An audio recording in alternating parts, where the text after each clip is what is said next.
तो पिछले एपिसोड में हमने देखा कि किस तरह हीरो एमिलिया अपने दोस्त के साथ सेटन का पीछा करने की कोशिश करते हैं, पर क्योंकि इसका दोस्त पोर्टल तक समय में नहीं पहुंच पाता, हीरो एमिलिया अकेले ही निकल पड़ती है सेटन की तलाश में। पर उसकी सारी एक्सपेक्टेशंस बिखर जाती है जब वही डीमन लॉर्ड सेटन एक रेस्टोरेंट में पार्ट टाइम जॉब करता है और एक बहुत ज्यादा नॉर्मल लाइफ जीता है। ये सब देखकर एमिलिया सेटन को यह ऑफर करती है कि अगर वो ऐसी ही जिंदगी जीता रहे तो उसे उसको मारने की जरूरत नहीं पड़ेगी। इन बातों के बीच उन पर मैजिक बुलेट से हमला होता है और किसी तरह वो उन बुलेट से बचकर स्टेशन भाग जाते हैं। एमिलिया के वॉलेट भूल जाने के कारण उसको एक रात सेटन के घर रहना पड़ता है। रात के समय सेटन को 2 मैसेज आते हैं, एक अननोन एड्रेस से और एक चीचान से अर्थक्वेक के बारे में। तो अब सुनिए आगे। एपिसोड 3 की शुरुआत होती है एक नई सुबह के साथ आल्शिर और साडाओ के घर में। सबसे पहले हम देखते हैं टेबल पे रखे हुए पिकल्ड वेजिटेबल्स। उसे देखकर आल्शिर कहता है शायद ये उसके शुक्रिया कहने का तरीका है। जिसके बाद हम देखते हैं कि एमिलिया सुबह सुबह ही निकल चुकी होती है। सीन एमिलिया के घर पे शिफ्ट होता है। हम देखते हैं कि एमिलिया सेफ्टी घर पहुंच चुकी है। शावर लेकर जब वो बाहर निकलती है तो वो अपने सोफे पे बैठकर न्यूज देखती है। उसे न्यूज में साडाओ की साइकिल दिखती है जिस पर मैजिक बुलेट से हमला किया गया था। लेकिन फिर हम देखते हैं कि उस क्राइम सीन के पास साडाओ और आल्शिर भी हैं। सीन दोबारा से चेंज होता है, लेकिन इस बार पहली बार चीचान के घर की तरफ। चीचान के घर में भी वही न्यूज चल रही होती है। उसकी मॉम भी न्यूज देखकर कहती है कांटो रीजन में अर्थक्वेक भी आया था, तुम वही कहीं काम करती हो ना बेटी। चीचान ये सब इग्नोर करते हुए अपने फोन पे लगी रहती है। मैसेज भेजने से पहले का फ्लैशबैक हमें दिखाया जाता है। चीचान लिखती है मैं चीजें इमेजिन नहीं कर रही, मुझे सच में लगता है कि एक अर्थक्वेक आने वाला है। अगर आपको प्रॉब्लम ना हो तो क्या मिल सकते हैं, मुझे आपकी एडवाइस चाहिए। साडाओ उसे रिप्लाई करता है हाँ क्यों नहीं, कल शाम को चलेगा, मेरी छुट्टी होगी और कल तुम्हारी वैसे भी शिफ्ट नहीं है। चीचान उसी मैसेज को देखकर मुस्कुराती रहती है। तभी उसकी मॉम कहती है हे जियो, आज तुम्हारी पार्ट टाइम नहीं है क्या? चीचान रिप्लाई करती है नहीं, मुझे आज थोड़े और काम है। जियो की मॉम उसे ध्यान रखने को कहती है क्योंकि आसपास नेबर्स में बहुत घटनाएं हो रही है। इसके बाद सीन चेंज होता है एमी की कॉल सेंटर की तरफ। एमी की दोस्त उससे वापस लंच के लिए पूछ रही होती है। एमी जवाब में कहती है माफ करना, मुझसे मेरा वॉलेट खो गया। तो ये सुनकर उसकी दोस्त शॉक हो जाती है। बात करते समय एमी के पीछे पे रिंग बजता है तो वो काम पे वापस लौटती है। एमी अपनी यूजुअल ग्रीटिंग करती है कॉल करने के लिए शुक्रिया, मैं हूँ एमी यूसा। कॉल करने वाला कोई वॉइस चेंजर यूज कर रहा होता है। यूसा, लगता है आप ऑलरेडी एक नॉर्मल जापानीज बन गई है, सही कहा ना? Hero Emilia. एमी शॉक हो जाती है और कहती है क्या मैं जान सकती हूँ कौन बात कर रहा है? वो कॉल करने वाला कहता है मैं वो हूँ जो हीरो को जानता है और सेटन को भी। मैं वो हूँ जो तुम दोनों को तबाह कर दिया। एमी कहती है इसका मतलब कल रात को वो आप ही थे? वो कहता है अरे हाँ, मैंने बस एक्सपेक्ट नहीं करा था कि तुम लोग बाद में एक दूसरे का साथ दोगे। खैर रहने दो, वैसे भी क्या ही फर्क पड़ता है, तुम मानो या ना मानो, पर तुम दोनों को खत्म करने की चाहत पूरे एंटीएसला किया। ये सुनकर एमिलिया एकदम से उठ जाती है। एमी अपने मन में सोचती है इसके आवाज की ऑरा बहुत डार्क है, ये पक्का कोई डेविल है। एमी कहती है मुझे लगता नहीं आंचल के अलावा और कोई डीमन जनरल बचा है। तो फिर तुम कौन से डीमन हो? अगर तुम्हें लगता है तुम मुझे एंटी-इस्ला का नाम लेकर डरा सकते हो तो तुम बहुत गलत हो।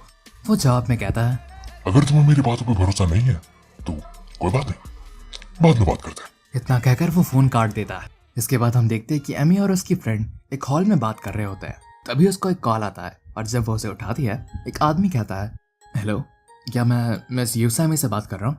एमिलिया जवाब देती है हाँ मैं ही हूँ। जिसके बाद वो रिप्लाई करता है जी, तो मैं योयोगी पुलिस स्टेशन से बात कर रहा हूँ। इसके बाद सीन चेंज होता है पुलिस स्टेशन की तरफ जहाँ पर साडाओ और आल्शिर होते हैं। साडाओ कहता है किसने सोचा होगा वो हमें एक साइकिल की मदद से ढूंढ लेंगे, पुलिस काफी शातिर होती है।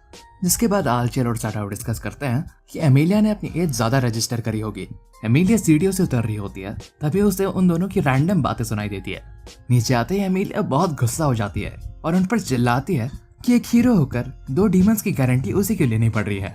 जिसका साडाओ रिप्लाई करता है मेरे दिमाग में बस कोई और नहीं आ रहा था, वैसे भी हमने तुम्हें कल रात रुकने दिया था तो ठीक है ना।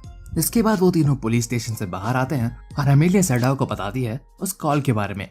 जिसके बाद वो कहती है कि वो सिर्फ हीरो के नहीं बल्कि डीमन किंग के पीछे भी पड़ा है। साडाओ कहता है ये क्या कह रहे हो? एमी जवाब देती है खैर जो भी हो, बस ये बात याद रखना कि तुम्हें हराने वाली सिर्फ मैं होंगी। जिसके बाद वो वहां से चली जाती है। सीन दोबारा चेंज होता है चीचान के घर की तरफ। हम देखते हैं कि वो कहीं से वापस आई होती है और अपने रूम में जाकर एक ड्रेस ट्राई कर रही होती है। इसके बाद सीन चेंज होता है सडाओ और आलचेल की तरफ। आलचेल कहता है, आप मिस ससाकी से कब और कहाँ मिलेंगे और कब तक वापस आएंगे? सडाओ जवाब देता है कि हम 5 बजे मिलेंगे चिंजुकू स्टेशन पर। आलचेल कहता है, इसका मतलब अभी वक्त है, चलिए चलते हैं। सडाओ पूछता है, हाँ किधर? आलचेल सडाओ को एक शॉप में ले जाकर उसको अलग अलग ड्रेसेस ट्राई करवाता है। जिसके बाद वो कहता है, मैंने ऐसे इमरजेंसी के लिए एक सीक्रेट स्टैश बचा के रखा था, मैं आपको एक डेट में यूनिस्लो पहनकर नहीं जाने दे सकता। इसके बाद सीन चेंज होता है। एज प्लान्ड सडाओ और चीचान एक स्पॉट पर मिलते हैं। चीचान को देखकर सडाओ उसके हेयर स्टाइल के डिफरेंस को नोटिस करता है और ये देखकर ऑफ कोर्स चीचान अंदर से बहुत खुश होती है। सडाओ इसके बाद कहता है, तो हमें कहाँ चलना चाहिए? चीचान रिप्लाई करती है, पास वाले कैफे चलते हैं, वो जगह बहुत सुंदर और रिलैक्सिंग है। सडाओ कहता है, ठीक है चलो चलते हैं। चीचान बहुत शर्माते हुए उसे रोकती है और कहती है कि क्या वो उसका हाथ पकड़ सकती है? सडाओ कहता है, बस इतनी सी बात, क्यों नहीं, वैसे भी इस जगह में बहुत भीड़ भाड़ है। इसके बाद हम देखते हैं कि एमी अपने काम से वापस आ रही होती है। होता यह है कि आलचेल उन दोनों पर नजर रख रहा होता है। तभी एमी उसे देख लेती है। आलचेल को इतना सस्पिशियस एक्ट करते देख वो चेक करती है। वो देखते हैं कि चीचान और सडाओ एक साथ कैफे में होते हैं। एमिलिया तुरंत आलचेल को पकड़ लेती है और कहती है कि तुम उस लड़की के साथ क्या करने वाले हो? आलचेल रोते हुए कहता है, अरे मेरी बात तो सुनो। आलचेल एमी को पूरी सिचुएशन एक्सप्लेन करता है। जिसके बाद वो पूछते हैं कि क्या तुम्हें इससे कोई फायदा मिल रहा है? आलचेल कहता है, नहीं मैं बस नजर रख रहा था कि कुछ गलत ना हो। इसके बाद अम्मी कहती है, यार खड़े खड़े कुछ नहीं होगा, अब चलो। आलचेल पूछता है, किधर? अम्मी रिप्लाई करती है, कैफे में ऑफ कोर्स। फिर सीन चेंज होता है चीचान और सडाओ की तरफ। चीचान सडाओ को अपनी प्रॉब्लम एक्सप्लेन कर रही होती है कि मैकडॉनल्ड्स में काम शुरू करने के बाद से उसको बीच बीच में किसी की बातें सुनाई देती हैं। चीचान कहती है, मुझे उनकी बातें समझ आ रही थी, भले ही मैंने ऐसी लैंग्वेज कभी नहीं सुनी। सडाओ सोचता है, ये जरूर आइडिया लिंक है, इंसानों के एक दूसरे के दिमाग को ट्यून करना ताकि वो दूसरी दुनिया तक बातें पहुंचा सके। ऐसा करने पर एक सोनार पल्स जनरेट होती है जो कि अपने टारगेट तक पहुंचने पर एक मैजिकल एक्सप्लोजन क्रिएट करता है, जो कि इस दुनिया में आकर कोई ना कोई फेनोमेना जरूर बन जाएगा। तो हो सकता है कि वो पल्स एक अर्थक्वेक के रूप में आई हो। वो कॉफी की एक सिप लेते हुए आगे सोच रहा होता है, लेकिन तभी उसको पीछे एमी दिखती है। एमी को देखकर वो इतना शॉक हो जाता है कि वो कॉफी थूक देता है। जिसके बाद वो सोचता है, ये एमी आलचेल के साथ इधर क्या कर रही है? खैर कोई बात नहीं, मैं कुछ गलत थोड़ी कर रहा हूँ। इसके बाद वो दोबारा चीचान से बात करने लगता है कि फिक्र मत करो, वो आवाजें प्रॉब्लम नहीं है, प्रॉब्लम ये है कि अगला भूकंप कैसा होगा। अगर तुम सबको टाइम पे वार्न करो तो काफी बड़ा डिफरेंस आ सकता है। इसके बाद चीचान धीरे धीरे सडाओ को अपनी दिल की बातें बताने लगती है और बात इस पॉइंट तक पहुंच जाती है कि वो सडाओ को कन्फेस करने वाली होती है कि वो उसे पसंद करती है। लेकिन अम्मी अचानक से बीच में टपक पड़ती है, ये कहने की, रुक जाओ, उसके साथ रहकर तुम्हारे साथ सिर्फ बुरी चीजें ही होंगी, ये जैसा दिखाता है वो ऐसा बिल्कुल भी नहीं है। अम्मी के इतने रूडली बात करने पर चीचान उससे झगड़ने लगती है। सडाओ उन दोनों को शांत होने को कहता है, लेकिन दोनों में से कोई शांत नहीं होता। चीचान को लगता है कि एमी उसकी एक्स है और इसलिए वो सडाओ के बारे में इतना बुरा भरा बोल रही है। वो दोनों झगड़ते रहते हैं, लेकिन बीच में हम देखते कि टेबल धीरे धीरे हिलने लग रही है। जिसके बाद सबको रियलाइज होता है कि वापस से अर्थक्वेक आया है, लेकिन पिछली बार की तरह नहीं। ये अर्थक्वेक बहुत खतरनाक था। धीरे धीरे हम देखते हैं कि पूरी बिल्डिंग कोलैप्स हो रही है। इसके बाद सीन बदलता है। बिल्डिंग के कोलैप्स होने के बाद, बेहोशी से उठने के बाद चीचान देखती है कि वो अम्मी के साथ है। वो बिल्डिंग के कोलैप्सेस के बीच में फंसे होते हैं। अम्मी कहती है, लगता नहीं निकलने का कोई रास्ता है। चीचान अम्मी से पूछती है कि सडाओ किधर है। अम्मी कहती है, इतना जानती हो कि यहाँ पर नहीं है। चीचान कहती है, नहीं मेरा मतलब। अम्मी जवाब देती है, ओह तुम्हारा मतलब वो जिंदा है कि नहीं? उसकी मौत होती तो आज काफी लोग खुश होते हैं, पर फिक्र मत करो। अम्मी मन में सोचती है, उसे खत्म करने वाली सिर्फ मैं होंगी, वो यहाँ नहीं मर सकता। चीचान जवाब देती है, हाँ वो ठीक ही होगा, है ना? अम्मी कहती है, बिल्कुल, मैं हूँ यूसा। अम्मी मिलकर अच्छा लगा। वैसे मैं क्लियर कर दूं कि सडाओ और मेरे बीच में कुछ नहीं है। वो जवाब देती है, मैं हूँ चियो ससाकी, अभी के लिए मान लेती हूँ। जिसके बाद अम्मी कहती है, तो तुम्हें सडाओ में क्या पसंद है?